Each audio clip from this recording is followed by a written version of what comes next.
नमस्कार दोस्तों, प्रतापगढ़ से 150 किलोमीटर की दूरी तय करके आज मैं आया हूं मानगढ़ धाम, जो कि राजस्थान का जलियांवाला बाग भी कहा जाता है।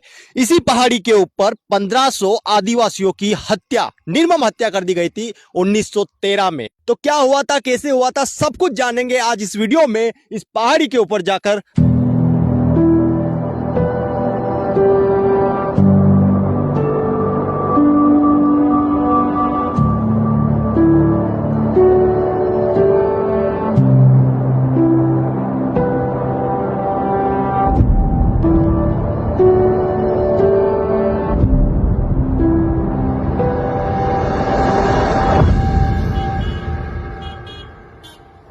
तो यहाँ ऊपर पहाड़ी पर चढ़ते ही एक बोर्ड लगाया गया है। बोर्ड पर लिखा हुआ है स्मारक स्थल। अगर स्मारक स्थल और हेलीपैड दोनों ही तरफ जाना है तो उस तरफ जाना होगा, और धूनी पर अगर जाना होगा तो धूनी पर इस तरफ जाना होगा। धूनी क्या है? धूनी के बारे में जानने से पहले ये जो जगह है इसे बोला जाता है गोविंद गुरु पैनोरमा। यहाँ पर गोविंद गुरु की याद में उनकी प्रतिमा लगाई गई है। साथ ही उनका पूरा जीवन काल चित्रों के माध्यम से दिखाया गया है। ये देख सकते हैं आपके यहाँ पर गोविंद गुरु बैठे हुए हैं और उनके अनुयायियों पर ये अंग्रेज लोग जो है हमला करते हुए दिखाए गए हैं। यहाँ पर देख सकते हैं आप अगले सीन में, यहाँ पर गोविंद गुरु के जो अनुयायी हैं या 1500 जो आदिवासी थे उनके जो सर हैं यहाँ पर उनके धड़ से अलग कर दिए गए हैं। इस तरीके से कुछ दिखाया हुआ है। ये अंग्रेज जो एक घोड़े पर इनका जो सर है लाद कर ले जा रहा है। ये देख सकते हैं एक और सीन यहाँ पर, अंग्रेज घोड़े पर अपने साथ सिरों को लाद कर ले जा रहा है। ये इस तरीके से कुछ आदिवासियों की निर्मम हत्या कर दी गई थी। यहाँ पर देखिए ये महिलाएं हैं जो झोपड़ी से बाहर देख तो रही है लेकिन आवाज नहीं निकाल सकती, इसलिए मुंह पर इन्होंने हाथ रखा हुआ है।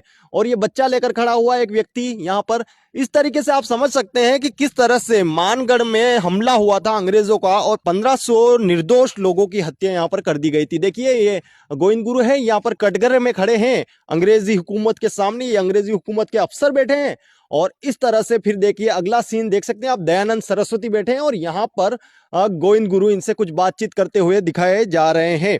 ये संप सभा अधिवेशन जो हुआ था जिसकी स्थापना गोविंद गुरु ने करी थी, संप सभा के बारे में बताऊं आपको। उस तरफ भी कुछ दृश्य बनाए गए हैं। गोविंद गुरु के अनुयायियों पर ब्रिटिश सेना द्वारा 17 नवंबर 1913 में जो मानगढ़ पर हमला हुआ था वो पूरा का पूरा दृश्य यहाँ पर दर्शा दिया गया है। ये देख सकते हैं आप, अंग्रेज एक बेटा है। यहाँ पर बहुत सारे भील आदिवासी समाज के लोग यहाँ पर हैं जो कि गोविंद गुरु के साथ थे और 1500 ये लोग तकरीबन बताए जाते हैं। और इनकी निर्मम हत्या इस तरीके से देख सकते हैं आप, बंदूकों से गोलियां मारकर इनकी निर्मम हत्या 1500 जो आदिवासी थे उनकी कर दी गई थी मानगढ़ धाम में।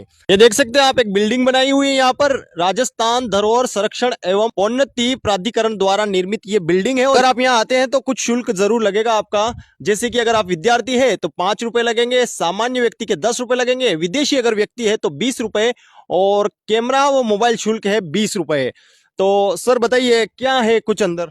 ये गुरु गोविंद जी के बारे में पूरी माहिती बता रखी है और अन्य स्वतंत्रता सेनानी यहाँ के मतलब पूरे ऑल इंडिया के हैं तो उनके लिए उनका पूरा विवरण और मूर्तियां रखी गई। अच्छा, किसी को पूरी तरीके से जो हमला हुआ था 1913 में हाँ। उसको समझना है तो अंदर जाकर उसको देखना होगा, है ना? हाँ हाँ जी सर। चलिए तो आपको अंदर जाके हम एक बार बताते हैं कि अंदर क्या कुछ है और कितना आपको समझा पाते हैं। वो कोशिश करते हैं कि आपको जो पूरा मामला हुआ था 1913 में जो हमला हुआ था गोविंद गुरु के ऊपर उसके बारे में जानकारी दे पाए।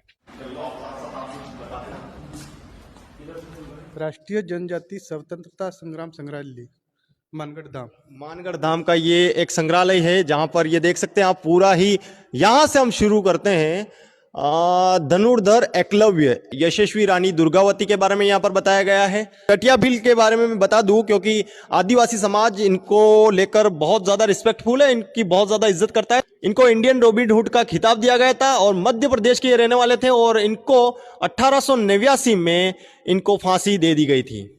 ये वीर बाला कालीबाई जिनके बारे में किताबों में भी अक्सर पढ़ाया जाता है, हमने भी इनकी कहानियां पढ़ी है। डूंगरपुर के रास्तापाल गांव की ये रहने वाली थी। पुलिस के सिपाही उनके गुरु सेंगा भाई को जीप के पीछे रस्सी से बांधकर घसीटते हुए ले जा रहे थे, तो यह देखकर वीर बाला कालीबाई बिना कुछ सोचे उन्हें बचाने के लिए जीप के पीछे दौड़ी और दातरी से रस्सी को काट दिया। इसी बीच पुलिस के सिपाहियों ने गोलियां चला दी जिससे वीरांगना कालीबाई शहीद हो गई। ये है नाना भाई खाट जिनके बारे में भी हमने किताबों में पढ़ा है। तो देखिए ये पूरा का पूरा एक तरीके से सीन जो है ये संप सभा की शुरुआत का, संप सभा किस तरीके से शुरू हुई थी ये है दयानंद सरस्वती, जो कि गोविंद गुरु के एक तरीके से गुरु कहे जा सकते हैं। गोविंद गुरु ने स्वामी दयानंद सरस्वती से ही शिक्षा या प्रेरणा लेकर आदिवासियों भीलों को जागृति का काम जो इन्होंने शुरू किया था। संप सभा का कार्य क्या रहेगा, इन्होंने ये बताया था कि स्वामी दयानंद सरस्वती जी की प्रेरणा से आदिवासी जनजाति समाज की कुरीतियों, बुराइयों, दमन एवं शोषण के प्रति जागृति उत्पन्न करने के लिए श्री गोविंद गुरु ने आदिवासियों को संगठित कर 1883 में संप सभा की स्थापना की। इसका प्रथम अधिवेशन 1903 ईस्वी में मानगढ़ की पहाड़ी पर आयोजित हुआ। श्री गोविंद गुरु के अनुयायियों को भगत कहने के कारण इसे भगत आंदोलन भी कहते हैं। संप का अर्थ है एकजुटता, प्रेम व भाईचारा। इस सभा का मुख्य उद्देश्य समाज सुधारक व समाज में व्यक्त कुरीतियां, बुराइयां एंड आडंबरों को दूर करना था। झारखंड के क्रांति दूत श्री बिरसा मुंडा, जगह जगह पर बिरसा मुंडा चौराहा भी देखते हैं, तो यही वो बिरसा मुंडा है। झारखंड के रहने वाले थे बिरसा मुंडा, देख सकते हैं आप, ये बिरसा मुंडा है। इनकी जो हिस्ट्री है वो बता देता हूं आपको क्या है। बिरसा मुंडा को आदिवासियों में भगवान के समतुल्य माना जाता है, बिल्कुल भगवान के समतुल्य इनको माना जाता है। इनका जन्म 15 नवंबर 1875 को झारखंड राज्य के रांची में हुआ था। ये मुंडा जाति के लोकनायक व आदिवासी नेता थे। ब्रिटिश सरकार ने सन 1900 ईस्वी में बिरसा मुंडा को रांची की जेल में बंदी बना दिया। अंग्रेजी शासकों पर आरोप है कि उन्होंने कारागृह में ही यातनाएं देकर षड्यंत्र पूर्वक श्री बिरसा मुंडा को प्राण ले लिए, या कह सकते हैं कि इनकी हत्या, निर्मम हत्या वहां पर कर दी गई। और ये एक दृश्य दिखाता है कि किस तरह से जो गोविंद गुरु है उनको हथकड़ी लगाकर मानगढ़ धाम से गिरफ्तार करके ले जाया गया था। कि ये सभी भील खड़े हुए हैं और वहां पर देख सकते हैं आपकी गोविंद गुरु को कटघरे में खड़ा कर दिया गया है। और यहाँ